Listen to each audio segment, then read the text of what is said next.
વિદ્યાર્થીઓ આજના આપણા વિડિયોમાં ખૂબ જ ઇમ્પોર્ટન્ટ એવા દાખલાઓ જે ઉદાહરણનો ચોથો અને સ્વાધ્યાયનો 20મો જે આપણે જોવાના છે. વિદ્યાર્થીઓ આ જે દાખલાઓ છે જે તમે ત્રીજા ચેપ્ટરમાં જે વિકલનના કરેલા હતા એ પ્રકારના છે. मतलब કે અહીં તમને એ વિકલનનો નિયમ એ યાદ હોવો જોઈએ છે.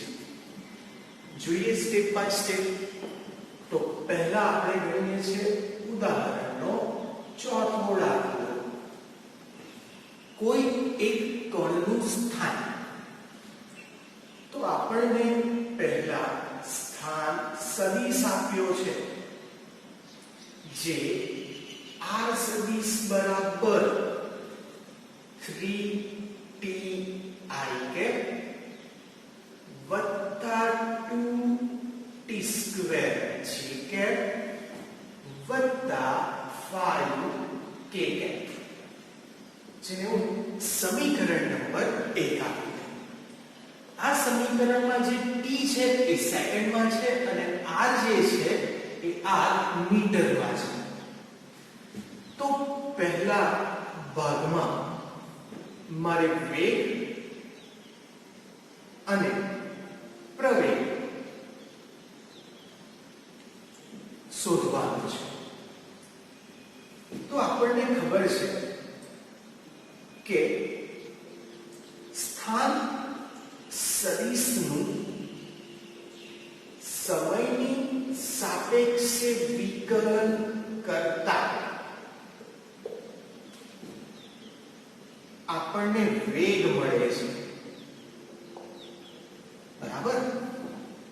બીજા શબ્દમાં કેવું તો સ્થાન સદિશ એટલે કે સમીકરણ નંબર 1 નું આપણે સમયની સાપેક્ષે વિકલન કરવાનું અહીંયા રહ્યું છે.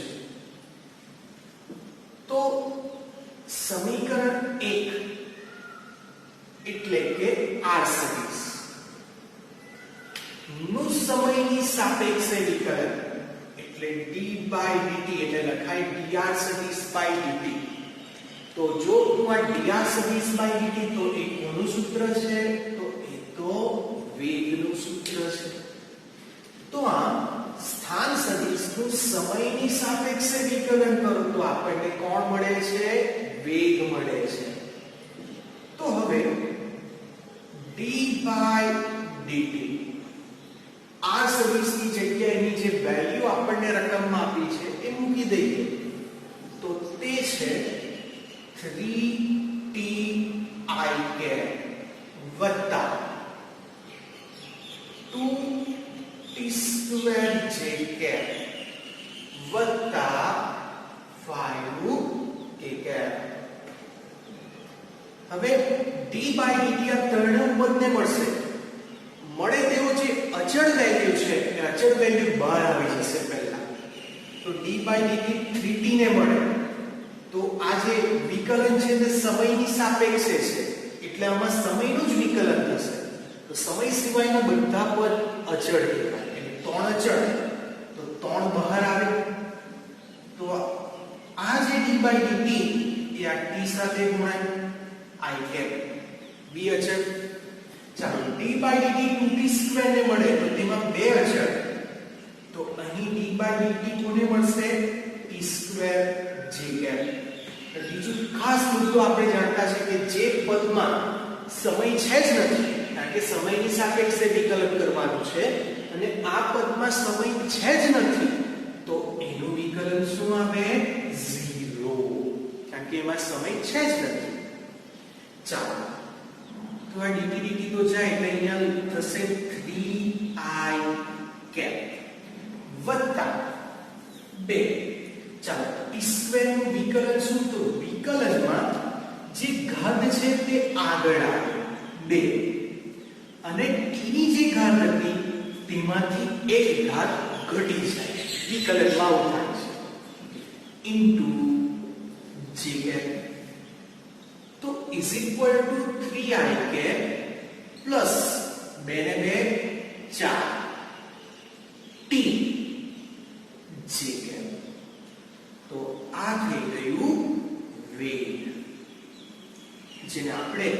હવે સમીકરણ નંબર આપીએ છીએ 2. તો અહીંયા આપણે વેગ શોધી નાખ્યું. હવે કોને શોધવાનું છે? પ્રવેગને. તો પ્રવેગ ક્યારે? તો જ્યારે વેગનું સમયની સાપેક્ષે વિકલન કરતા આપણને પ્રવેગ મળે છે. એટલે બીજા શબ્દમાં કેવું? તો જ્યારે વેગ એટલે સમીકરણ 2. તો સમીકરણ નંબર 2 નું આપણે સમયની સાપેક્ષે વિકલન કરવાનું રહ્યું. તો સમીકરણ નંબર 2 કોણ છે? તો સમીકરણ નંબર 2 જે છે તે વેગ. એનું શું કરવાનું? સમયની સાપેક્ષે વિકલન એટલે d/dt. તો આપણને જે પરિણામી રાશિ મળે એ કોણ મળશે?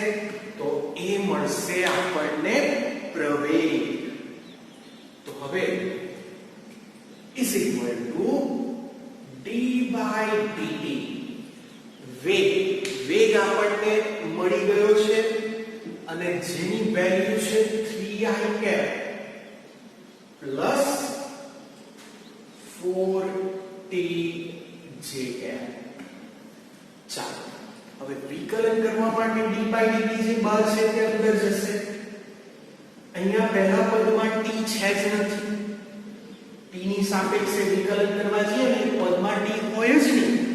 તો એનું વિકલન આપણે જાણતા છે કે 0 આવે વત્તા 4t માં 4 અચળ કહેવાય કારણ કે આપણે વિકલન t ની સાપેક્ષે કરતા છે એટલે આટલું જ વિકલન કે થશે. 4 એ અચળ છે એટલે બહાર નીકળશે. તો 4d/dt આ t છે કે તો આ તો બંધ થઈ જશે. તો આમ જે પ્રવેગ છે એ પ્રવેગ 4j.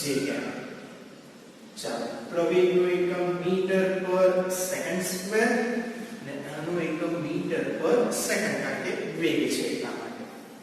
તો આમ આપણે અહીં આ a પોર્શન પતાવ્યો એમ કહી શકાય. હવે b માં શું કીધું? તો t બરાબર 1 સેકન્ડ માટે વેગનું મૂલ્ય અને દિશા શોધવાનું છે.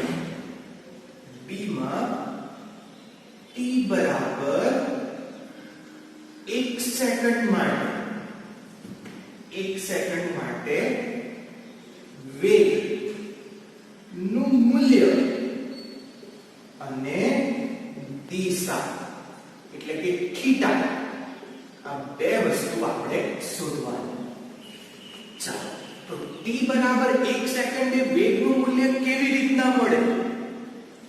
તો t બરાબર 1 સેકન્ડ વેગનું જે સમીકરણ છે તેમાં મૂકી દેવાનું. વેગનું સમીકરણ કયું છે? સમીકરણ નંબર 2. તો આપણે સમીકરણ નંબર 2 માં t બરાબર 1 લેતા બરાબર કારણ કે આપણને વેલ્યુ આપી દીધી છે કે તમારે t બરાબર 1 સેકન્ડ આગળ શોધવાનું છે. તો પહેલા આપણે વેગ શોધીએ 1 સેકન્ડ આગળ પછી એના મૂલ્ય તરફ જઈએ. તો સમીકરણ નંબર 2 માં જો એની વેલ્યુ મૂકું તો v સદિશ બરાબર ચાલો 3i cap કારણ કે એમાં સમય તો છે જ નથી એટલે 3i cap જ રહેશે વત્તા 4 t ની વેલ્યુ કેટલી લેવાની છે? આપણે રકમ પ્રમાણે 1 લેવાની. તો 4 ગુણ્યા 1 એટલે થશે 4 j. તો આ જે થઈ ગયું તે વેગ થઈ ગયો પણ આપણે તો વેગનું મૂલ્ય શોધવાનું છે.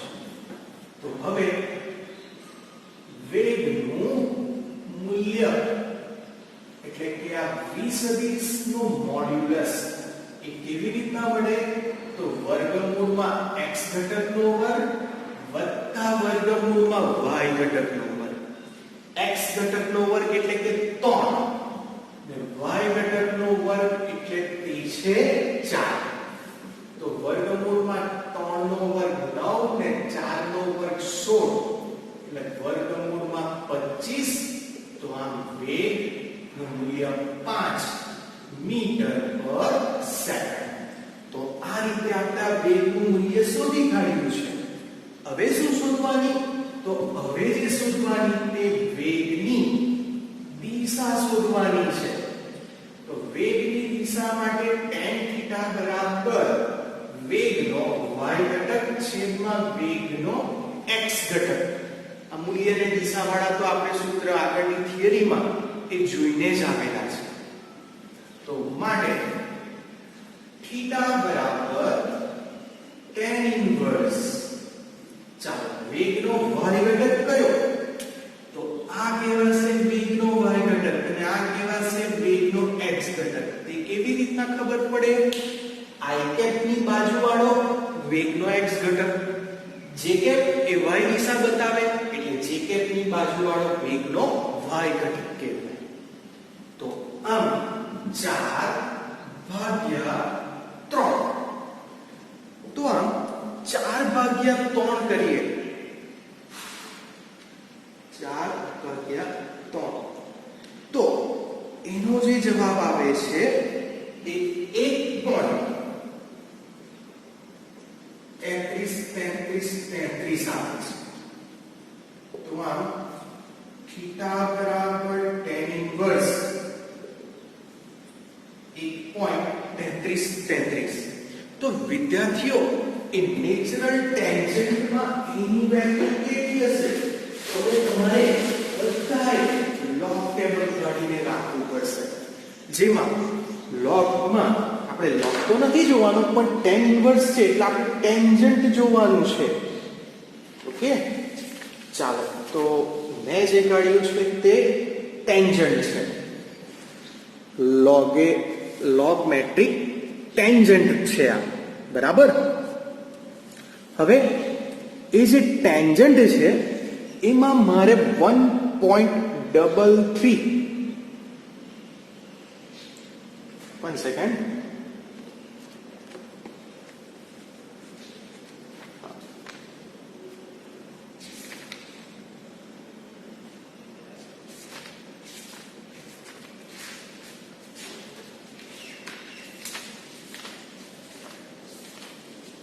Okay, natural tangent. તો એમાં વેલ્યુ મારે 1.333 શોધવા જાઉં તો ખાસ જોવી 1.333 ની વેલ્યુ 1.33. તો અહીંયા 33193367 આવે છે આ વેલ્યુ, બરાબર. હવે એ જે વેલ્યુ છે તો એના હિસાબે જોઈએ તો અહીંયા 53 ડિગ્રી અને 6 મિનિટ જેવો આનો જવાબ થશે. તો આમ આપણે કહી શકીએ કે θ બરાબર 53 ડિગ્રી ને 6 મિનિટ એ આનો જવાબ થઈ ગયો. તો વિદ્યાર્થીઓ આ જ રીતે હવે આપણે આનો બીજો દાખલો જોઈએ છે અને એ છે સ્વાધ્યાયનો 20મો. ચાલો એકદમ ઝડપથી હવે તો આ થઈ જશે કારણ કે આપણે આ રીત જોઈ ગયા છે કે કેવી રીતના થાય છે. ચાલો સ્વાધ્યાયનો 20માં જે r સદિશ આપ્યો તે 3t i cap -2t square plus 4k cap છે. તો તેમાં પણ પહેલામાં વેગ અને પ્રવેગ શોધવાના છે અને પછી t બરાબર 2 સેકન્ડે વેગનું મૂલ્ય અને દિશા શોધવાની છે. ચાલો તો આપણે જાણીએ છીએ કે સ્થાન સદિશનું સમયની સાપેક્ષે વિકલન કરો તો આપણને કોણ મળશે? વેગ મળશે. ચાલો તો હવે હું જે વેલ્યુ આપણે લીધી આપી છે રકમમાં એ લખી દઉં. તો r ની જગ્યાએ 3t i cap -2t square j cap plus 4k cap લખાશે. તો અહીં d/dt ને અંદર જવા દે તો 3 બહાર નીકળે, d/dt * ti cap minus d/dt * t square ને મળશે તો 2 અચળ એટલે 12 તો dt square / dt j cap. છેલ્લા પદમાં તો t છે જ નથી એટલે એનો જવાબ તો 0. તો માટે અહીંયા 3 i cap -2.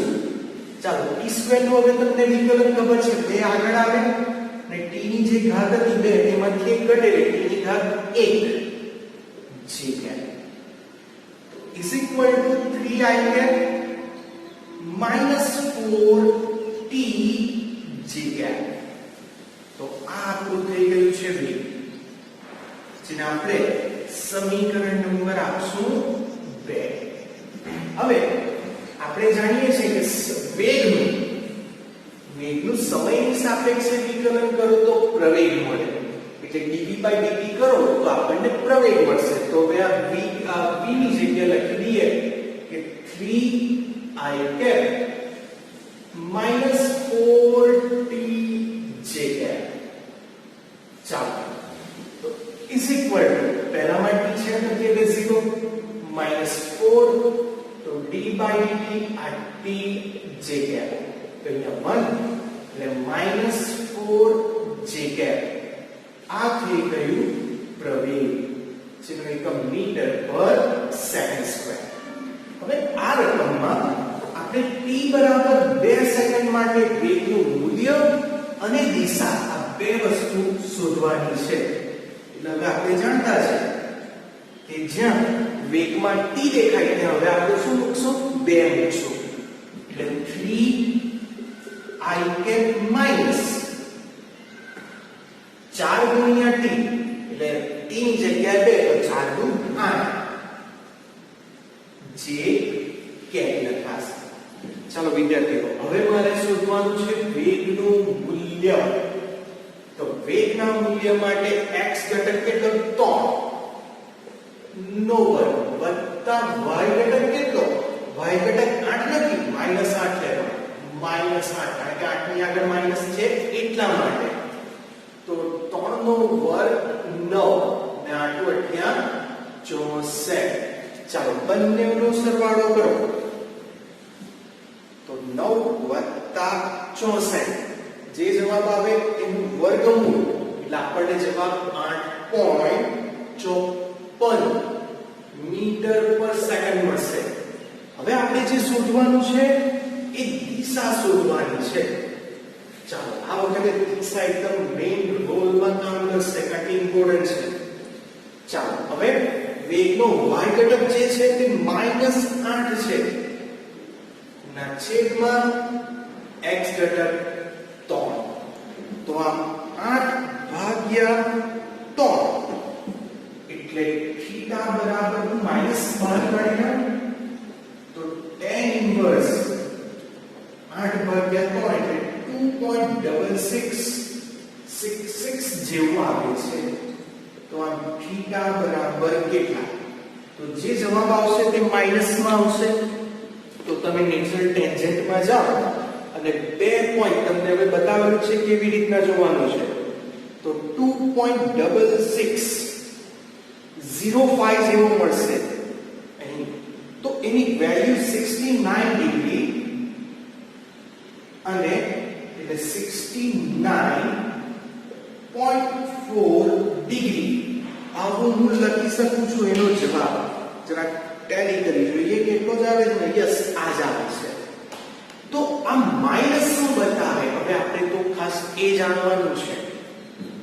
તો અત્યાર સુધીમાં જે ખૂણા હતા તો તે બતાવતા હતા કે એનો જવાબ ધન હતો. કે ધારો કે +45 તે બતાવે કે ધન એક્સ અક્ષ સાથે ઉપરની દિશામાં 45 ડિગ્રીનો કોણ બનાવે. જ્યારે અહીં જોઈએ તો જવાબ આવ્યો છે માઈનસ, માટે કહેવાય કે તે ધન x તરફ નીચેની દિશામાં -69.4 ડિગ્રીનો ખૂણો બનાવે છે. તો m કૌંસમાં લખી દઉં કે √x x અક્ષથી નીચે તરફ ની દિશામાંનો ખૂણો છે. હવે જો તમને એવું લાગે કે તમારે ખૂણો માઈનસ નથી જોઈતો, પ્લસ જ જોઈતો છે, તો પછી 360 ઓછા 69.4 કરી દેવું. તો જવાબ આવશે 290.4 0.6 ડિગ્રી. તો આ કયો ખૂણો? તો આ જ છે, પણ આ બાજુ આપણે ધન દિશાની ઉપરથી આ માપેલો ખૂણો છે. બરાબર? તો આ બંને વેલ્યુ એ તમારી સાચી જ કહેવાય કે કઈ ખોટી નથી. તો આપણે આ બંને ઇમ્પોર્ટન્ટ દાખલા એ આપણે જોયા.